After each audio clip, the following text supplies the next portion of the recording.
નમસ્કાર નમસ્કાર નમસ્કાર વિદ્યાર્થી મિત્રો, આજે તમારા માટે છે ને એકદમ નવી વસ્તુ લઈને આવ્યો છો. કોઈ છે ને એટલે તમને કોઈ આ નહીં કરાવતું હોય. હું તમારા માટે ધોરણ 12 વિષય અર્થશાસ્ત્ર ચેપ્ટર નંબર 1 અર્થશાસ્ત્રમાં આલેખની અંદર સ્વાધ્યાયનું સોલ્યુશન લઈને આવ્યો છું. કારણ કે મને ખબર છે મારા બ્રહ્માસ્ત્ર બેચના વિદ્યાર્થીઓને મારે સ્વાધ્યાયનું સોલ્યુશન પણ કરાવવાનું છે. હા, બ્રહ્માસ્ત્ર બેચના જે વિદ્યાર્થીઓ છે ને બધાને, અને આની પીડીએફ તમને હું એકદમ ફ્રીમાં આપવાનો છું. હા, એકદમ ફ્રીમાં. હો, ચાલો, સમયનો આપણે સહેજ બગાડ કરવાનો નથી. ચેપ્ટર નંબર 1 અર્થશાસ્ત્રમાં આલેખ અને સ્વાધ્યાયનું સોલ્યુશન આપણે કરવાનું છે. તો જોઈએ શું કહે છે. જો પ્રશ્ન નંબર 1, નીચે આપેલા પ્રશ્નોના જવાબ આપો. સાચો વિકલ્પ લખવાનો છે. પહેલો જ વિકલ્પ છે, આકૃતિ કયા પ્રકારના વિતરણ માટે દોરવામાં આવે છે? આકૃતિ કયા પ્રકારના વિતરણ માટે દોરવામાં આવે છે? મેં વિદ્યાર્થી મિત્રો તમને બ્રહ્માસ્ત્ર બેચમાં સમજાવું છું. યુટ્યુબ ની અંદર આપણા ફ્રી ડેમો સિરીઝના લેક્ચરો પણ મૂકેલા છે, જોઈ લેજો. આકૃતિ છે અસતત પ્રકારના વિતરણ માટે દોરવામાં આવે છે. કયા અસતત પ્રકારના વિતરણ? યસ, અસતત માહિતી કેવી હોય? તો કે આવી, જો આવી. કેવી? તો કે સાહેબ આવી હોય. 0 થી 10 હોય, 12 થી 14 હોય, પછી એમ કહેવાય 19 થી 26 હોય, આવી બધી હોય અસતત. યસ. ત્યાર પછી નેક્સ્ટ એમસીક્યુ લઈએ. આલેખ કયા પ્રકારના વિતરણ માટે દોરવામાં આવે? આકૃતિ સતત હતો, આલેખ શું હોય? સતત. સતત એટલે 0 થી 10, 10 થી 20, 20 થી 30, 30 થી 40, આ બધું. ત્યાર પછી નેક્સ્ટ લઈએ. નીચેનામાંથી કઈ આકૃતિઓ સમાન માહિતી માટે દોરવામાં આવે છે? કેવી માહિતી માટે? સમાન માહિતી માટે. યાદ રાખજો, મને દર વર્ષે વિદ્યાર્થી મિત્રોના એક જ જવાબ, સાહેબ આની અંદર જવાબ તમને કીધો વિભાજિત સ્તંભ આકૃતિ ને વૃતાંશ આકૃતિ આવે. વિદ્યાર્થી મિત્રો મને દર વર્ષે છે ને કે સાહેબ નવનીતમાં છે ને એ જવાબ આપ્યો છે, પણ ખરેખર વિદ્યાર્થી મિત્રો એ જવાબ ક્યારેય આવતો જ નથી. નવનીતમાં જવાબ ખોટો છે, યાદ રાખજો. નવનીતમાં જવાબ ખોટો છે. નવનીતમાં જવાબ ખોટો છે. જવાબ કયો આવે? બી. કયો આવે? બી. કેમ? તમને સમજાવું. જો ચેપ્ટર નંબર 1 એનું ત્રીજું પન્નું, એની અંદર ટોપિક છે આકૃતિ અને આલેખ દોરતી વખતે ધ્યાનમાં રાખવાની બાબતો જણાવો. એની પહેલી જ બાબત તમે જોઈ લો. જો એમાં ઉદાહરણની અંદર આપેલું છે કે જે સમાન માહિતી માટે વિભાજિત સ્તંભ આકૃતિ અને વૃતાંશ આકૃતિ દોરવામાં આવે છે. હજી તમને ત્યાં સંતોષ ન થાય, હજી તમને વિદ્યાર્થી મિત્રો ત્યાં સંતોષ ન થાય, તો ચેપ્ટર નંબર 1, ફરીવાર કહું છું, ચેપ્ટર નંબર 1 એનું 7મું પેજ. પેલા મેં તમને ત્રીજું પેજ કીધું, હવે 7 નંબરનું પેજ કહું ચેપ્ટર નંબર 1 નું. એમાં છેલ્લે છે ને એક સરસ મજાની 1.5 લીટી આપેલી છે, હાવ છેલ્લે. ન્યાય જોઈ લેજો, ન્યાય આપ્યો છે. જે માહિતી માટે વિભાજિત સ્તંભ આકૃતિ દોરવામાં આવે છે એ જ માહિતી માટે વૃતાંશ આકૃતિ દોરવામાં આવે છે, આવું લખેલું છે. ઓકે, આપણે નેક્સ્ટ લઈએ. આજના સમયમાં ઇન્ટરનેટ માટે કયું વિધાન સાચું છે? તો ઇન્ટરનેટ માટે કયું વિધાન સાચું છે? તો કે અભ્યાસ માટેનું એક સાધન છે. અભ્યાસ માટેનું શું છે? એક સાધન છે. એ વિધાન સાચું છે. નેક્સ્ટ લઈએ. આર્થિક માહિતી અંગેની ડેટા સીડી. ડેટા સીડી, સીડી એટલે કે કમ્પેક્ટ ડિસ્ક. કમ્પેક્ટ ડિસ્ક. કમ્પેક્ટ ડિસ્ક કોણ તૈયાર કરે છે?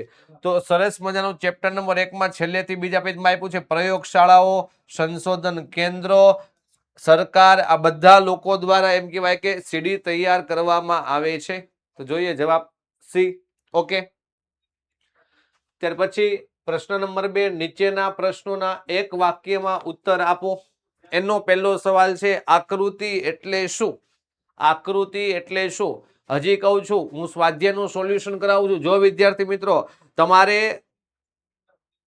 આકૃતિની વ્યાખ્યા, આલેખની વ્યાખ્યા બધું સમજવું હોય તો બ્રહ્માસ્ત્ર બેચમાં જોડાઈ જવાનું છે.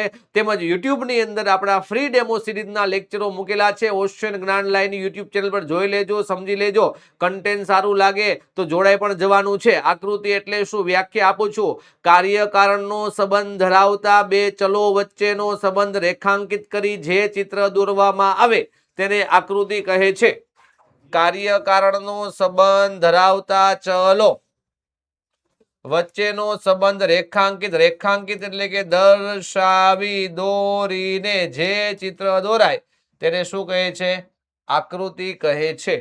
કાર્યકારણનો સંબંધ ધરાવતા ચલો વચ્ચેનો સંબંધ રેખાંકિત કરી જે ચિત્ર દોરાય તેને શું કહે છે? તો કે આકૃતિ કહે છે. આ પહેલો સવાલ એક વાક્યનો. બીજો સવાલ છે આલેખ એટલે શું? આલેખ એટલે આપણને બાળકો અસ્પષ્ટ માહિતી આપણી, કેવી અસ્પષ્ટ માહિતીને આંકડા શાસ્ત્રની મદદથી, આંકડા શાસ્ત્રની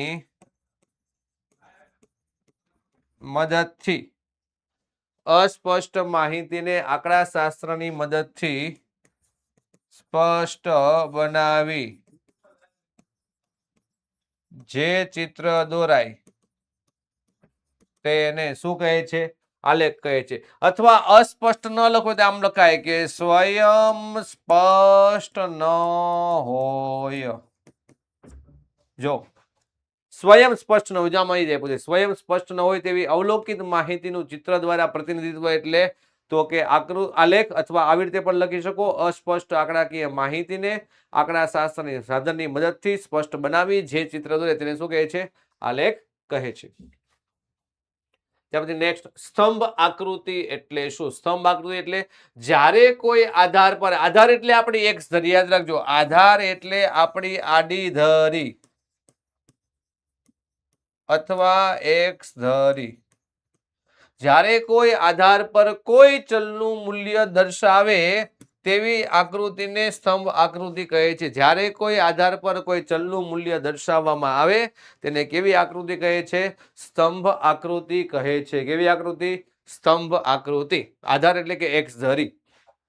નેક્સ્ટ, વૃતાંશ આકૃતિ એટલે શું? બધી વ્યાખ્યાઓ છે. આકૃતિ એટલે શું, આલેખ એટલે શું, સ્તંભ આકૃતિ એટલે વૃતાંશ આકૃતિ. વૃતાંશ આકૃતિ એટલે શું? જો કે કુલ માહિતીના પેટા વિભાગોને, કુલ માહિતીના પેટા વિભાગોને વર્તુળના અંશના પ્રમાણમાં દર્શાવે તેવી આકૃતિને વૃતાંશ આકૃતિ કહે છે. કુલ માહિતી તમને જો આમ આપ્યું હોય જાન્યુઆરી, ફેબ્રુઆરી, માર્ચ, એપ્રિલ. જાન્યુઆરીમાં તો કે 50 વેચાણ, આની અંદર 20 વેચાણ, આની અંદર પાછા 25 વેચાણ, આની અંદર 5 વેચાણ. કુલ માહિતી એટલે બધાનો સરવાળો 100 થયો ને, આને કહેવાય કુલ માહિતી. અને એક એક માહિતી લેતા હોય ને તો આને કહેવાય કેવી માહિતી? પેટા માહિતી. કુલ માહિતીને વર્તુળના અંશ, કુલ માહિતીના પેટા વિભાગોને વર્તુળના અંશના પ્રમાણમાં દર્શાવવામાં આવે તેને શું કહે છે? વૃતાંશ આકૃતિ કહેવાય છે. નેક્સ્ટ લઈએ પાંચમો, કમ્પેક્ટ ડિસ્ક ડેટા સીડી એટલે શું? ફરીવાર વ્યાખ્યા આવી જો, એની વ્યાખ્યા લઈએ કે જ્યારે અર્થતંત્રની વિવિધ આંકડાકીય માહિતીનો સંગ્રહ કરીને, અલગ અલગ પ્રકારની આંકડાકીય માહિતી હોય, માનો કે એમ કહેવાય બેંકને લગતી માહિતી હોય, વેપારને લગતી માહિતી હોય, આયાત નિકાસને લગતી માહિતી હોય, ખેતીને લગતી માહિતી હોય, આ બધી આંકડાકીય માહિતીનો સંગ્રહ કરીને તૈયાર કરવામાં આવતી કમ્પ્યુટર ડિસ્કને કમ્પેક્ટ ડિસ્ક એટલે કે ડેટા સીડી કહે છે. અર્થતંત્રની વિવિધ આંકડાકીય માહિતીનો સંગ્રહ કરીને તૈયાર કરવામાં આવતી કમ્પ્યુટર ડિસ્કને શું કહે છે? ડેટા સીડી, કમ્પેક્ટ ડિસ્ક કહે છે. તો વિદ્યાર્થી મિત્રો, તમે ધોરણ 12 માં ભણો છો, આવું જ તમારે મસ્તકડું ભણવા માટે, આખી ચોપડી ભણવા માટે, આઈએમપી બેચ ભણવા માટે, પેપર સોલ્યુશન ભણવા માટે તમારે બ્રહ્માસ્ત્ર બેચની અંદર જોડાઈ જવાનું છે. અને વિકાસ અસાઇનમેન્ટ, જે ગાલા અસાઇનમેન્ટ આવે ને એનું સોલ્યુશન પણ તમારે ફ્રીમાં મેળવવાનું છે. હવે બ્રહ્માસ્ત્ર બેચમાં તમને કઈ કઈ વસ્તુ આપવાના છે? તો આટલું તો અમે આપી દીધું ધોરણ 11 વાળાને. હા, Brahmastra batch, IMP batch, paper solution batch, recorded પર લાઈવ લેક્ચર, નેવિગેટર આખા ગુજરાતમાં આપણા ઓશન ઓજીએલ સિવાય કોઈ નથી આપતું. સાહેબ નેવિગેટરનો મતલબ શું થાય?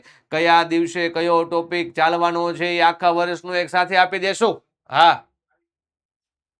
ડેઈલી પ્રેક્ટિસ, સ્વાધ્યાય સોલ્યુશન પીડીએફ, અનુભવી શિક્ષકો, hand return book, live chat box, આ બધી જ વસ્તુ આપી દેવાનો. આજે જ વિદ્યાર્થી મિત્રો ડાઉનલોડ કરવાની છે ઓશન જ્ઞાન લાઈવની એપ્લિકેશન અને બ્રહ્માસ્ત્ર બેચમાં જોડાઈ જવાનું છે. મોબાઈલ નંબર છે 70 46 22 22 54. આપણો હેલ્પલાઇન નંબર છે. કોઈ પણ પ્રકારની માહિતી જોતી હોય ને તો ફોન કરી લેવાનો, માહિતી મેળવી લેવાની.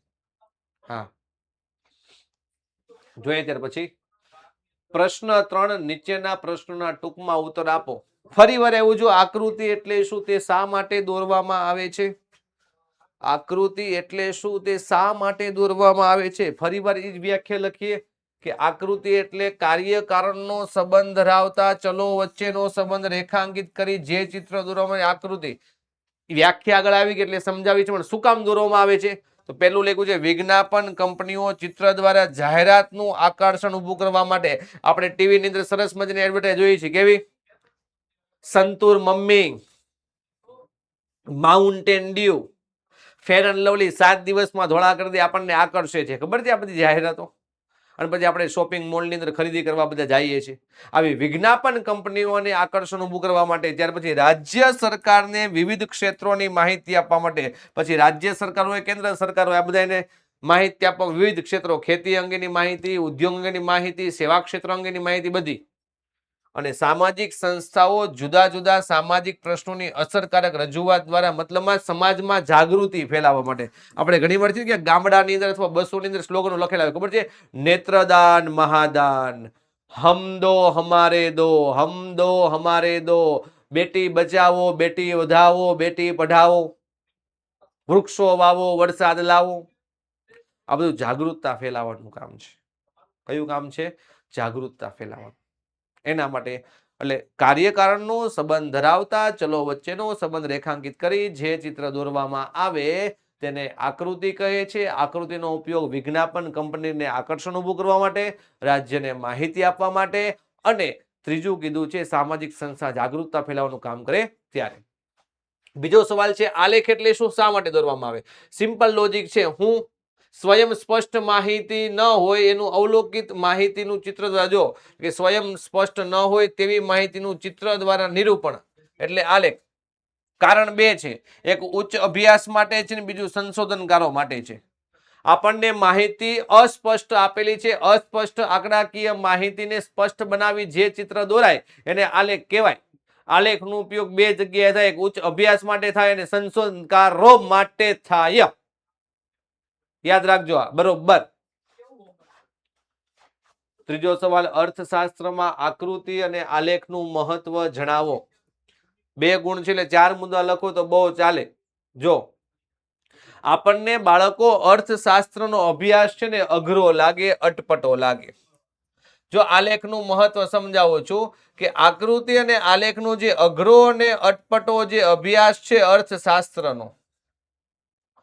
અર્થશાસ્ત્રનો અઘરો અને અટપટો જે અભ્યાસ છે એ અભ્યાસને સરળ રીતે સમજવા માટે, એ અભ્યાસને સ્પષ્ટ રીતે સમજવા માટે આકૃતિ આલેખનું શું રહેલું છે? મહત્વ રહેલું છે. અર્થશાસ્ત્રનો અઘરો અટપટો અભ્યાસ સરળ રીતે સમજવા માટે આકૃતિ આલેખનું મહત્વ રહેલું છે. બીજું, અર્થતંત્રના વિવિધ ક્ષેત્રો 3 છે. કેટલા કયા છે ક્ષેત્રો? એક ખેતી ક્ષેત્ર છે, બીજું ઉદ્યોગ ક્ષેત્ર છે, ત્રીજું છે સેવા ક્ષેત્ર. આ બધા ક્ષેત્રોના ફેરફારના વલણ જાણી શકાય છે. સહેલાઈથી શું કરી શકાય છે? સમજી શકાય છે. હા, આ 3 ક્ષેત્રોના વલણો સહેલાઈથી જાણવા સમજવા માટે આકૃતિ આલેખનું મહત્વ રહેલું છે. પછી સમય અને શક્તિના બચાવ સાથે અર્થતંત્રની વિવિધ ઘટનાની અંદર જે ફેરફારો થાય છે એને સ્પષ્ટ રીતે દર્શાવી શકાય છે. જો એટલે કીધું છે કે આકૃતિ અને આલેખ દ્વારા લોકોને સરળતાથી સમજવા માટે, સમજાવવા પાછળ લખનાર અને વાંચનારનો સમય અને શક્તિ બંનેનો બચાવ થાય છે. યાદ રાખજો આ સમય અને શક્તિના બચાવ માટે. અને ચોથું છે અઘરા સિદ્ધાંતોને સરળતાથી સમજવા માટે, સરળતાથી રજૂઆત માટે. આકૃતિ આલેખનું શું છે? મહત્વ છે. અઘરા સિદ્ધાંતોને સરળતાથી સમજવા માટે. આ 4 મુદ્દા છે. નેક્સ્ટ સવાલ લઈએ. અર્થશાસ્ત્રનો અભ્યાસ કરવામાં કમ્પ્યુટર ટેકનોલોજી કઈ રીતે ઉપયોગી બને છે? અર્થશાસ્ત્રનો અભ્યાસ કરવામાં કમ્પ્યુટર ટેકનોલોજી આપણને કઈ રીતે મદદરૂપ બને છે? તો જોઈએ કે આપણને જ્યારે અર્થશાસ્ત્રના સિદ્ધાંતો કે અટપટી આંકડાકીય માહિતી આપેલી હોય, એ માહિતીને આપણે કમ્પ્યુટર દ્વારા એકદમ સરળતાથી રજૂઆત કરી શકીએ છીએ અને સમજાવી શકીએ છીએ. અર્થશાસ્ત્રના કેટલાક અઘરા સિદ્ધાંતો, કેટલીક અટપટી આંકડાકીય માહિતી, આ બધાને આપણે એકદમ કમ્પ્યુટરની મદદથી સરળ રીતે રજૂઆત કરી શકીએ છીએ. એમાં કમ્પ્યુટર ટેકનોલોજી ઉપયોગી છે. પછી ખૂબ મોટા પ્રમાણમાં, કેવા પ્રમાણમાં? ખૂબ મોટા પ્રમાણમાં જ્યારે આંકડાકીય માહિતી આપેલી હોય ત્યારે એમાંથી સહેલેથી આપણે સહસંબંધ, સરેરાશ, આ બધું સરવાળા બધું જ કરી શકીએ છીએ. જો એટલે કીધું છે કે કમ્પ્યુટર એક્સેલ શીટમાં અર્થશાસ્ત્રની વિપુલ પ્રમાણની અંદર માહિતી સંગ્રહ કરીને ઉપરથી આપણે સરવાળા, સરેરાશ, સહસંબંધ વગેરેના મૂલ્ય ખૂબ જ ઝડપથી શું કરી શકીએ છીએ? મેળવી શકીએ છીએ. યાદ રાખજો, સરવાળા, સરેરાશ, સહસંબંધ બધું. ત્યાર પછી કમ્પ્યુટર ટેકનોલોજીના વિવિધ પ્રોગ્રામોની મદદથી અર્થશાસ્ત્રની આંકડાકીય માહિતીની આકૃતિ આલેખ દોરી શકાય. જો વિવિધ પ્રોગ્રામોની મદદથી હું એમ કહું કે હાલો ભાઈ, વર્ડ ફાઇલ દ્વારા આપણે માંગ રેખા, પુરવઠા રેખા દોરી શકીએ. માઇક્રોસોફ્ટ વર્ડ ફાઇલ દ્વારા આપણે માંગ રેખા, પુરવઠા રેખા. પછી યાદ રાખજો, એક્સેલ શીટ દ્વારા ચોક્કસ આંકડાકીય માહિતી દ્વારા આપણે આકૃતિના આલેખ દોરી શકીએ. વર્ડ દ્વારા માંગ રેખા, પુરવઠા રેખા, સચોટ આંકડાકીય માહિતી દ્વારા આપણે તો કે આલેખને આકૃતિ દોરી શકીએ છીએ. પછી આપણી કોઈ બાળકો એવી ઉચ્ચ અભ્યાસની જરૂરી સામગ્રી હોય, કોઈ સંશોધન માટેની જરૂરી સામગ્રી હોય, તો એ કમ્પ્યુટર આપણને છે ને હાર્ડ ડિસ્કની અંદર, પેનડ્રાઈવની અંદર સાચવી શકે છે. અને આપણે ગમે ત્યારે ગમે તે સ્થળે લઈને જવું હોય તો લઈ જઈ શકીએ છીએ. એટલે ચોપડી તો સાચવવી પડે, આખો દિવસ એ ઠેલી સાચવવાની. આમ તો પેનડ્રાઈવમાં અત્યારે આપણો મોબાઈલ ફોન એ કમ્પ્યુટર જેવા આવી ગયા, બધું સાચવી શકીએ છીએ. હા, તેમજ SPSS ને સહજામ, જો આ થોડીક પ્રિન્ટ લખવામાં ભૂલ છે, SHAZAM આવું આવે, સહજામ. SPSS સહજામ જેવા એડવાન્સ પ્રોગ્રામોના અનેક પ્રકારની આંકડાકીય માહિતીની શું કરી શકે છે? ગણતરી કરી શકે છે. આ ચોથો સવાલ હતો, અર્થશાસ્ત્રનો અભ્યાસ કરવામાં કમ્પ્યુટર ટેકનોલોજી કઈ રીતે? અને હજી ત્યાર પછીનો સવાલ આવે છે, કમ્પેક્ટ ડિસ્ક એટલે કે સીડી પર નોંધ લખો. કમ્પેક્ટ ડિસ્ક એટલે કે સીડી પર નોંધ લખો. જો આમાં શું કહે છે કે અર્થતંત્રને સંબંધિત આંકડાકીય માહિતી મેળવીને, અર્થતંત્રને કેવી સંબંધિત આંકડાકીય માહિતી મેળવીને કેટલીક સંસ્થાઓ આંકડાકીય વિગતોનો શું તૈયાર કરે છે? અહેવાલ તૈયાર કરે છે. અને એ અહેવાલ ઉપરથી અધિકૃત એટલે કે સાચા આંકડાની કમ્પેક્ટ ડિસ્ક તૈયાર કરી બજારમાં વેચાણ માટે મૂકે છે. હવે આપણે કીધું સાહેબ, આંકડાકીય માહિતી ભેગી કરશે, આંકડાકીય માહિતી ભેગી કરીને એક આખો અહેવાલ તૈયાર કરશે, આખો એક અહેવાલ તૈયાર કરશે ને એ અહેવાલ તૈયાર કરીને એની શું બનાવશે? સીડી બનાવશે અને પછી વેચવા માટે બજારમાં મૂકશે. પણ બાળકો, એ કોણ તૈયાર કરે છે? પ્રયોગશાળાઓ છે, સંશોધન કેન્દ્રો છે, સરકાર તૈયાર કરે છે. જો કે તૈયાર કોણ કરે છે? મેં કીધું એમ, પ્રયોગશાળા તૈયાર કરે છે, સંશોધનકારો તૈયાર કરે છે અને સરકાર તૈયાર કરે છે. અને બજારમાં વેચવા માટે મૂકે છે. વેચાણ માટે મૂકે છે એટલે ખરીદનાર કોણ બને છે? જો ખરીદનાર કોણ છે? સંશોધન કરતી સંસ્થાઓ અને શૈક્ષણિક સંસ્થા, આ ખરીદનાર બને છે. તૈયાર કોણ કરે છે? સરકાર, પ્રયોગશાળા અને સંશોધન કેન્દ્રો, આ તો કે દ્વારા તૈયાર થાય છે. સંશોધન સંસ્થા, શિક્ષણ સંસ્થાઓ વગેરે આવી ડેટા સીડીને ખરીદીને એનો ઉપયોગ તો કે અર્થતંત્રના અભ્યાસ માટે ને સંશોધન માટે કરે છે. કેવી સીડી તૈયાર કરે છે? તો જોઈએ કેવી સીડી તૈયાર કરે છે. તો કે રાષ્ટ્રીય આવકની ગણતરીની સીડી તૈયાર કરે, વસ્તી ગણતરીની સીડી તૈયાર કરે, નેશનલ સેમ્પલ સર્વે ઓર્ગેનાઇઝેશનની સીડી તૈયાર કરે અને વિવિધ મંત્રાલયોના આંકડાની સીડી તૈયાર કરે. ત્યાર પછી CMI, centre for monitoring Indian economy જેવી સંસ્થાઓ પણ અર્થશાસ્ત્રની આંકડાકીય માહિતી અંગેની ડેટા સીડી તૈયાર કરીને એનું શું કરે છે? વેચાણ કરે છે. રાષ્ટ્રીય આવકની ગણતરીની સીડી, વસ્તી ગણતરીની સીડી, નેશનલ સેમ્પલ સર્વે ઓર્ગેનાઇઝેશનના ડેટાની સીડી, વિવિધ મંત્રાલયોના આંકડાની સીડી, આ બધી જ વસ્તુ તૈયાર કરે છે. અને યાદ રાખજો, ડેટા સીડીમાં અનેક પ્રકારની આંકડાકીય માહિતી હોય છે, જેમાંથી જરૂરી જે માહિતી આપણે જોતી હોય ને માત્ર જાણકાર વ્યક્તિને જ મેળવી શકે છે. યાદ રાખજો, ઘણા બધા પ્રકારની માહિતી છે, પણ આપણને છે ને કમ્પેક્ટ ડિસ્ક વિશે જાણકારી હોવી જોઈએ, તો જ આપણે મેળવી શકશું, નકર મેળવી શકવાના નથી. આ 5મો સવાલ હતો કમ્પેક્ટ ડિસ્ક. બસ એટલું જ. યસ, એટલું જ વિદ્યાર્થી મિત્રો. આખું નહીં આપવું, આખું તમારે સ્વાધ્યાય જોવું હોય તો જોડાવવું પડશે બ્રહ્માસ્ત્ર બેચમાં. હા, તો વિદ્યાર્થી મિત્રો મેં કીધું 1999માં ઘણી બધી વસ્તુ આપવાના છે, જોડાઈ જજો. ફરીવાર તમે અને હું મળીશું બ્રહ્માસ્ત્ર બેચમાં. ત્યાં સુધી દરેક વિદ્યાર્થી મિત્રોને જય હિન્દ, જય ભારત.